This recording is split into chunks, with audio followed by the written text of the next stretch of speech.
জিতেছে বিশ্বকাপ, মেয়েরা জিতেছে বিশ্বকাপ, এটা খুব খুশির খবর। এবার যারা মেয়েদের সাপোর্ট করতো তারাও বলছে যে খুব ভালো, যারা করতো না তারাও বলছে খুব ভালো। মানে একটা উদাহরণ দিচ্ছি, আমার পাশের বাড়ি কাকিমা, ওনার সমস্যা, আমার আরেকজন পাশের বাড়ি এক প্রতিবেশী আছে মেয়ে, উনি বাইরে কাজ করে, তো ভালো কথা, তো সে কাজ করে, তো ওনার সেটা নিয়ে খুব সমস্যা যে উনি বাইরে কাজ করছে। হ্যাঁ, ওর কথা হচ্ছে কি কেন সে ঘর সামলায় না, মানে সে অবশ্যই সামলায়, আমি দেখেছি মেয়েটাকে, মেয়েটা খুবই ভালো মেয়ে, সে কিনা রান্না বান্নাও করে, আবার ঘরও সামলায়, আবার বাইরেও দেখে। কিন্তু এবার সবসময় তো আর একটা মানুষ যখন বাইরে কাজ করে তখন তো তার পক্ষে সবসময় রান্না করা সম্ভব না, সে তো টাইমটা বাইরে কাটাচ্ছে না, তার এক্সপেকটেশন হচ্ছে রান্না বান্না করে দিয়ে তারপরে সে কাজে যাবে, এটা কি কখনো সম্ভব? কখনোই সম্ভব না নিশ্চয়ই।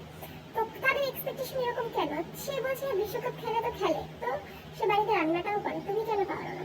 আমি আজ শুনলাম সে মেয়েটাকে বলতে, তা আমার শুনে খুব খারাপ লাগলো। কিন্তু প্রতিবাদ কি করে করতে যাবো? আমাকেও তো আমার বাড়ির লোক সাপোর্ট করে না, না আমার বর বাদে আর কেউ সাপোর্ট করে না, তো আমি বলতে গেলে আমার ঝামেলা বেঁধে যাবে, সেজন্য আমি কিছু বলিনি। পরে আমি মেয়েটার সাথে অবশ্যই কথা বলবো, কি